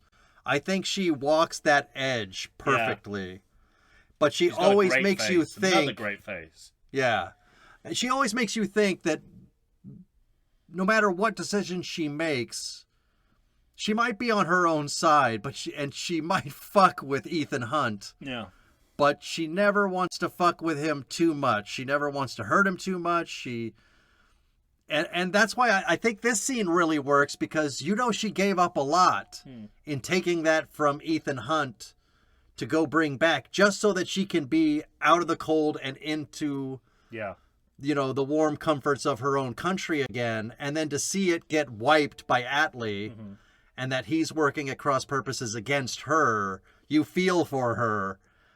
That and it's good espionage shit of like, they're never gonna let her back in. They're just gonna keep using her and using her and using her. And Christopher McQuarrie must have a fetish for British history and culture, because Atlee is the name of the Prime Minister who came, the first post-World War II Prime Minister who followed Winston Churchill, Clement Attlee. And then later on there's like a character called Kipling, who was one of Britain's most famous writers. So it's kind of interesting. It's a very Anglophile kind of treatment of Brit, without, feeling synthetic. Yeah, right. It's still play London, but in a way that's vaguely credible. And much more London-esque than the London that we see in the Bond movies of the time as well. Feels far more plastic than this. All right, take it easy. But that's kind of remarkable, because this is, that's ostensibly a British film, and this is an American film, and they shouldn't be doing it better than the Bond movies, but they are. Although I guess the only kind of Americanism I notice is we don't have parking garages attached to our train stations. No. That's not how Britain works. No. It's either or. No one is driving their car, parking up, and taking a train. Okay? You're taking a train because you're not in your car. You probably took a train to get to the train. Left your car at home. So that whole action sequence makes no sense to me. That I think it's supposed to be Waterloo Station. And then it goes into a parking garage that's attached to it. No. We don't have those. All right. That was the only one. I also like that we find out when the villain finally speaks, he's actually speaking a lot of sense about why Ethan Hunt might be the villain and he's the hero. Right, yeah. I mean, I have a thing about, and again, it comes from stuff like the Rockford Files, which, their rule of writing was we have to know what the villains are thinking. Mm-hmm. We have to know what they want and why they're doing why. what they're doing. Yeah. So whenever I understand why the villains are doing what they're doing, and it's laid out as clearly as this, it's very satisfying for me. It's one of my favorite moments of that first Matrix movie. That's when I really fell in love with Agent Smith is explaining how human beings are like a virus. Oh. And he's just like this computer program that just wants to get the fuck out of here. Like, I fucking love that his want is that, that personal to him. Yeah. It's the moment I really fell in love with that movie. It's been so long since I've seen that movie, I thought you were talking about Joey Pants. But clearly not, no.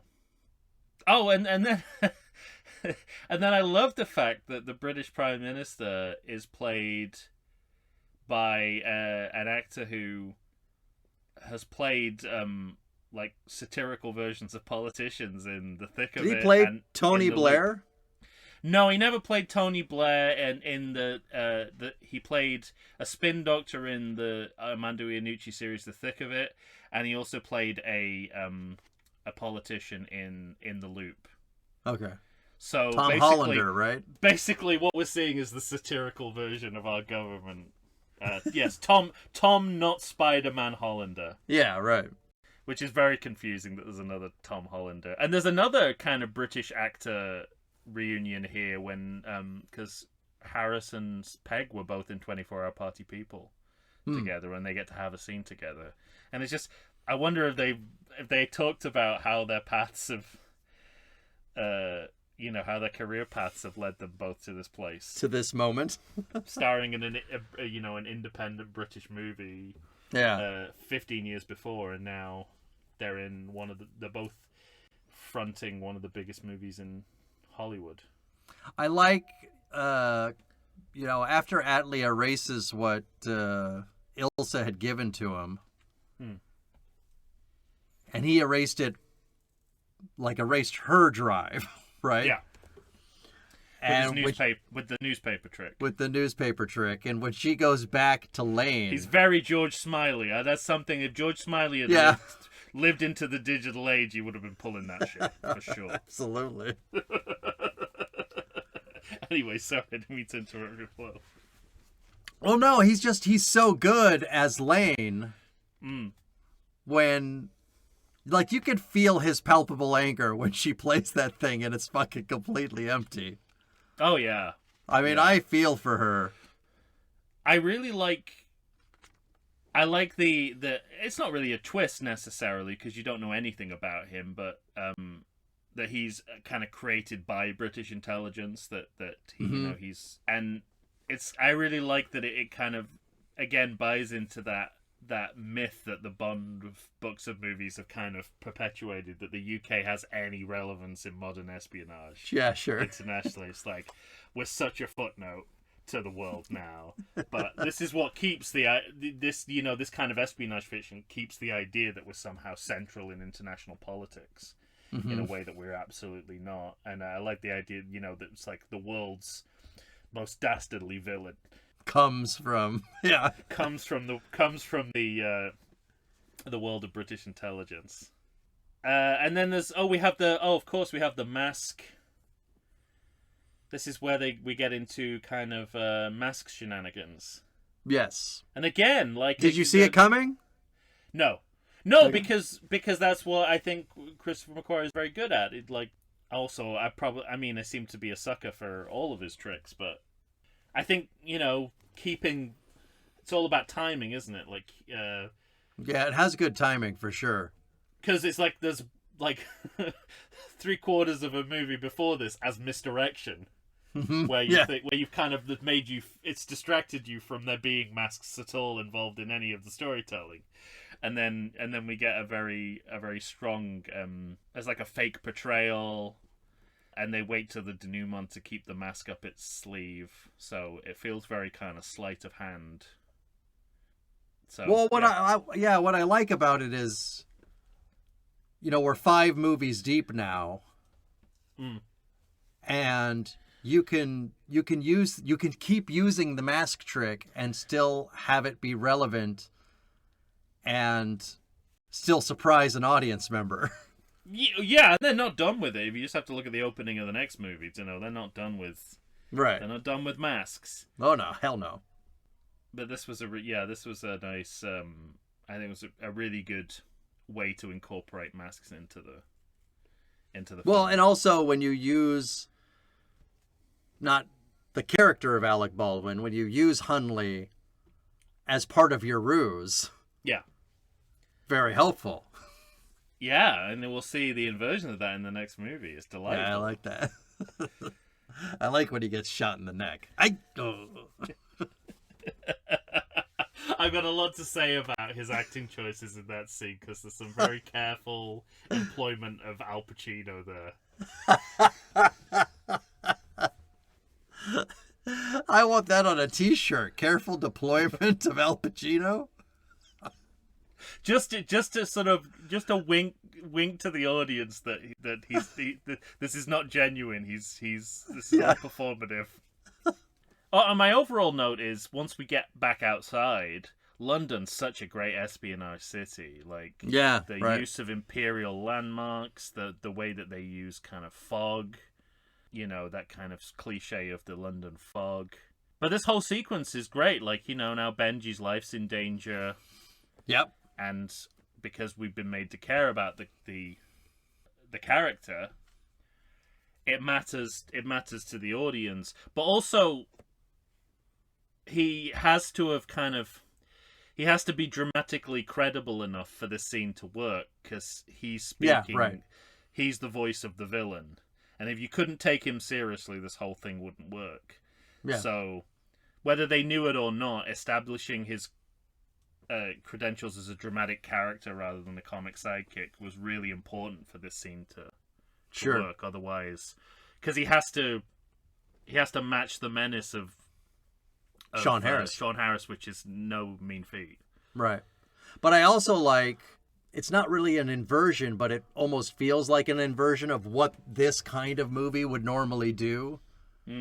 Like, normally it would be the magician throw down the ball in the puff of smoke and do this and do that and try and switch somebody or something like that. But I love when you said that, all I could think of was Mr. Burns when he does that, and then the smoke disappears and he's still the room. Walking out.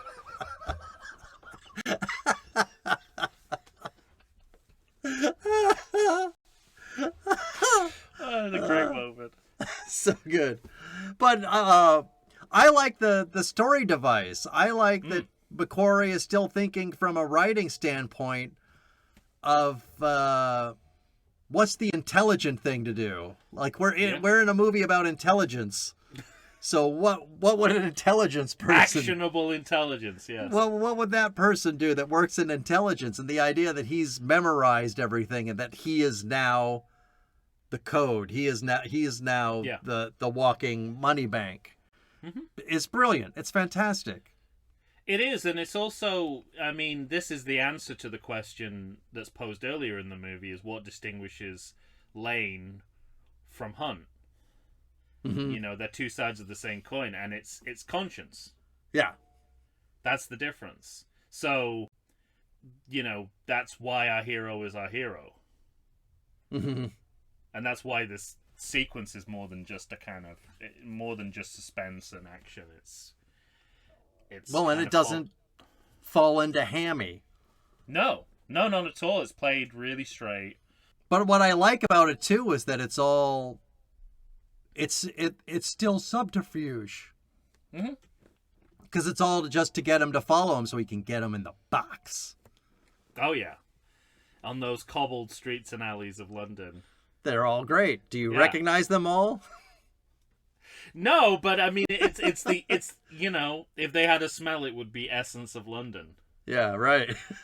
And I love that. This is the thing. It's like, let's milk the city's atmosphere for what it's worth, and that's what the Bond films never really got as a backdrop. It should feel as exotic as when they go to, Yeah, right. Istanbul Egypt, or whatever. Yeah. And that's what they've got here. So maybe that outsiders look at London is what it needs, but they've certainly... Oh, and then, speaking of improving on Bond films, the silhouette knife fight. Oh, yeah. Way more exciting than what they tried to do in Skyfall. You always have these specific examples. Well, there's that scene... You're really taking the Daniel Craig movies to task. The shadow fighting where Sam Mendes was like, he saw Kill Bill and he thought he could reproduce it with no cinematic talent of his own.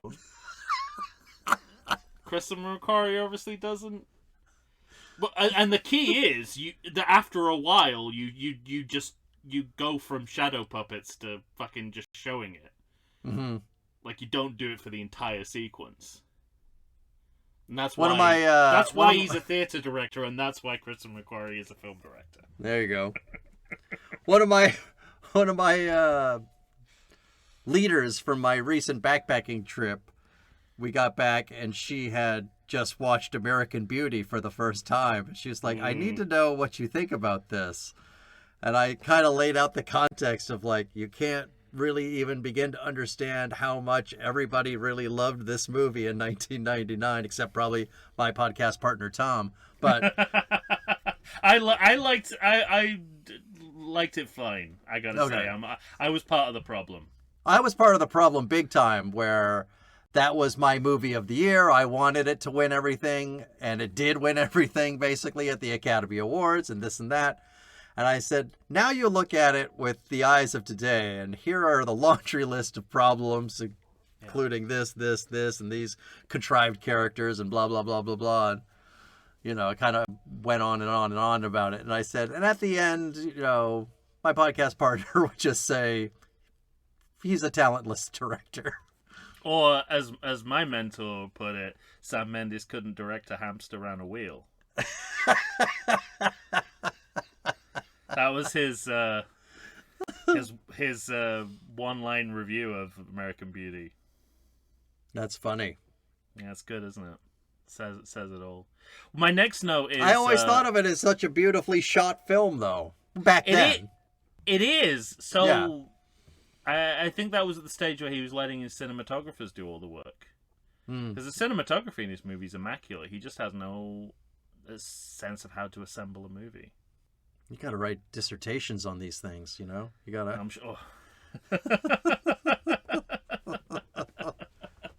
The other one is, and it wasn't the same guy, but I think there was a London film critic who said Sam Mendes makes movies for people who don't like movies, and that really resonated with me. Oh, interesting. You know what I do go to bat for, though? I really like Road to Perdition, and I still like it. Great script. Yeah, He was that's the best script he's ever worked on. definitely. Good performances too. Mm-hmm. Even from our buddy Daniel.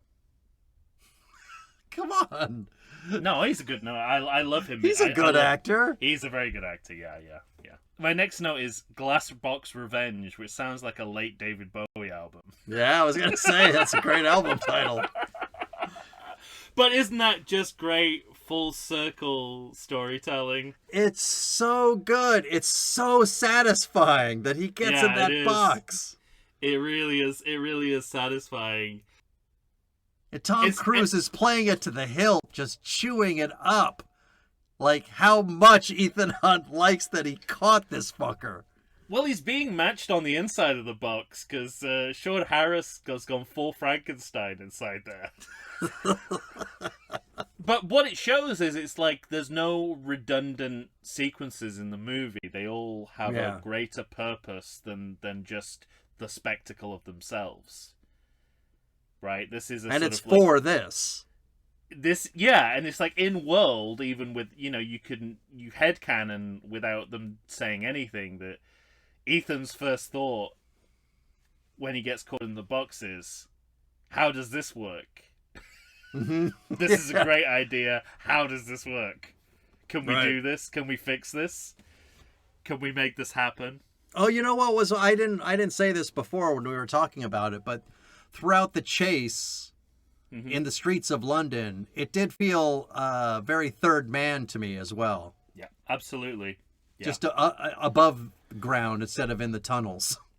I think we get a shot of the London Eye as well, which is always I feel is always used as a kind of surrogate third man Ferris wheel in espionage movies. Yeah. And so I think the way that Ilsa's story wraps up in this movie, they just kind of keep their options open, right? I mean, they always stop short of making her part of the team. Right. So they've always got the option to cancel her contract at the end of each movie if they want to. Sure. But you know, they obviously at some point realize that she's too valuable to the series for that. Yeah. But she has to keep coming back as a independent, as an outlier, as an independent. And I think I'm assumed from having never seen these films and only seeing the publicity that she became part of IMF. But I'm so surprised that never happens at any point in the series. Mm-hmm. But I feel, you know, it would be quite a drastic move to go from eliminating all the women in each movie to right, having a recurring woman. Obviously, the breakwater of that is you know, she has the potential to return, but we're not committing ourselves to sure making her an essential a core team member. And then in the next scene, Alec Baldwin explains to judges why he made unjustifiable decisions, and unsurprisingly, it's a scene he nails. I know, right? He has a lot of life experience. Well, not yet. Playing a scene like not that. Not at this time. Even then, I think. I think he's been in many a courthouse explaining. Yeah, that's true. He's punched one or two photographers when he's had a turnaround. Yeah. Why he isn't as bad as we think he is. Listen, when I said you're a thoughtless pig. But I just love that sort of, you know, having to walk back literally everything he said. Oh, so funny too, and I love that it's all in the guise of it was part of a mission. So I had to lie to you guys. I'm sorry. I didn't really feel that way.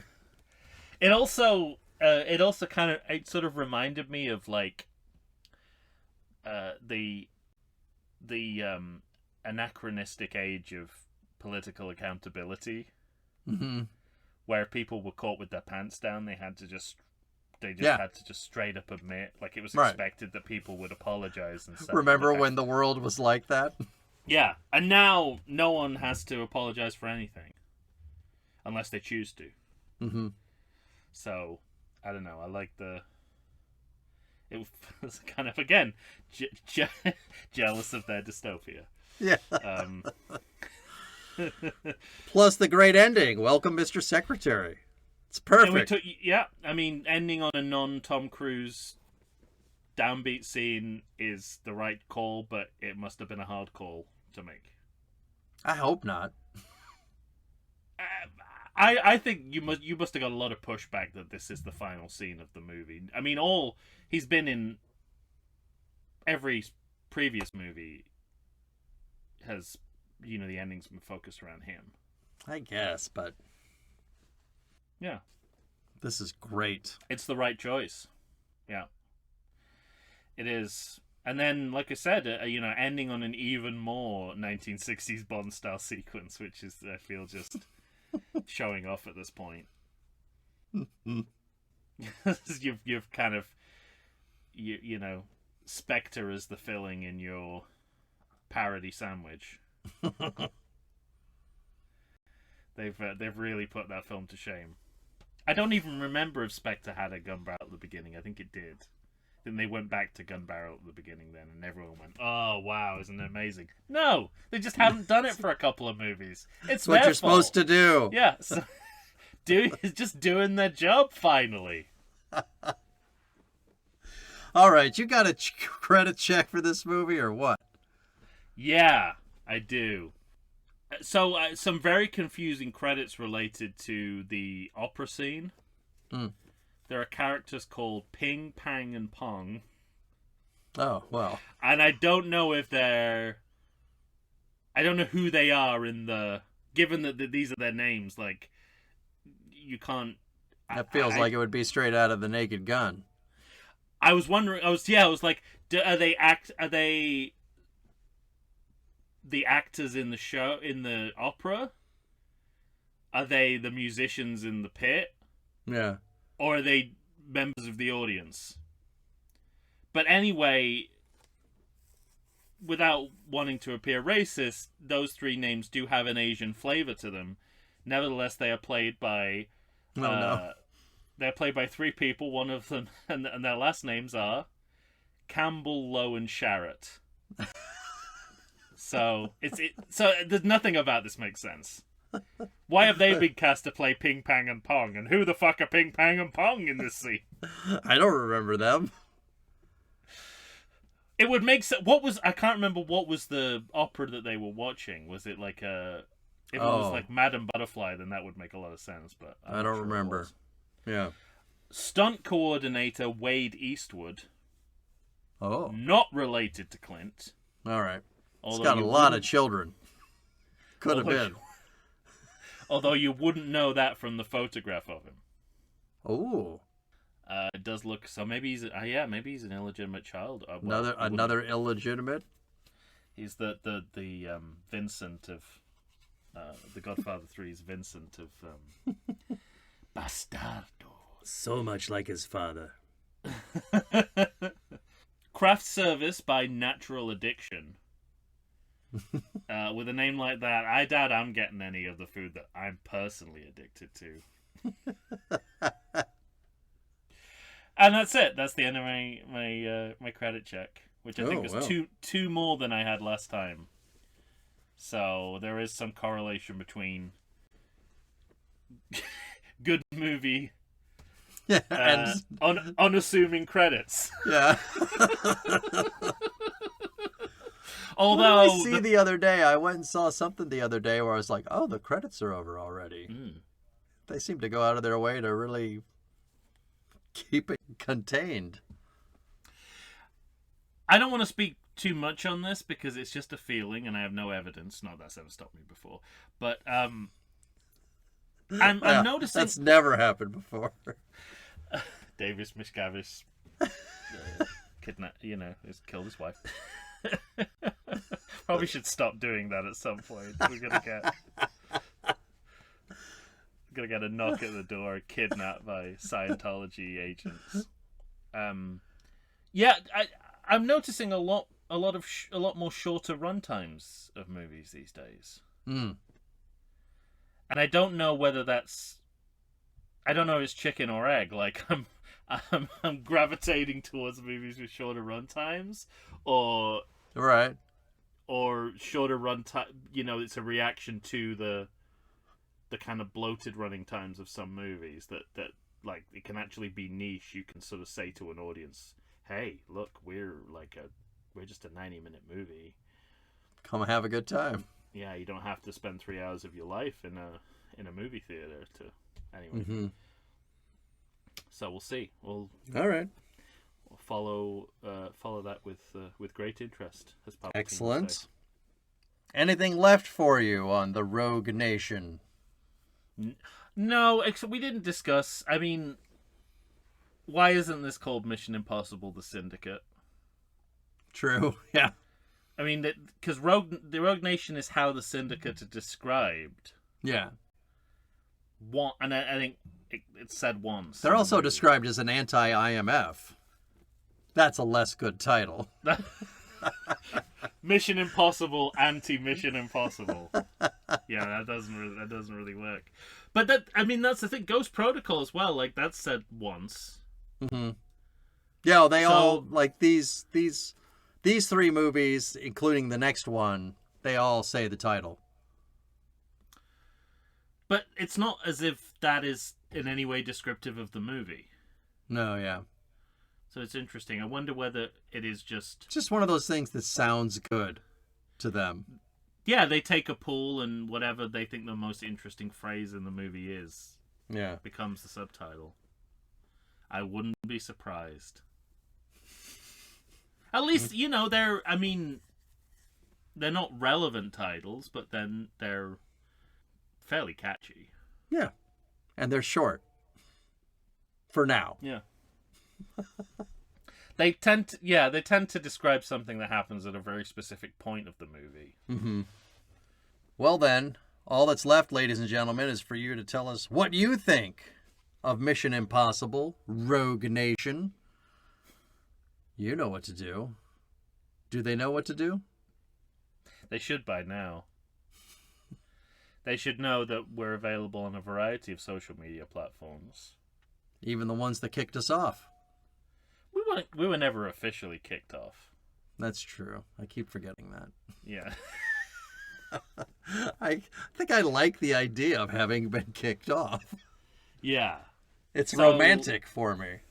Facebook, Instagram, Threads, Bluesky, and X.com. Set in isolation, you sound like a raving lunatic. In isolation. Is What do that you is mean? that how I've always sounded? Like a crazy man? No, you've always been better at stringing it together. You didn't kind of... you didn't monolithically just say the name of the platform until you were finished, like I did. Like Facebook, Instagram. Bubba and Forrest Gump talking about shrimp. What have we covered? YouTube, join our Patreon, Sure. and that's it. That's the only places we're available. Or Send us an email email to- to everythingsequel@gmail.com. The setup. there we go. We've had some, not necessarily through the email, but we've had some responses to our Mission Impossible episodes, so we'll be reading some of those out on the Oh, It's a nice. sequel episode. Somebody's also pitching some sort of guest to us. We got to talk about that. Well, we probably shouldn't talk about that on the podcast, though. What is it, a scientist or something? No, a writer? What's on the sign? And I'm the one who speaks without evidence.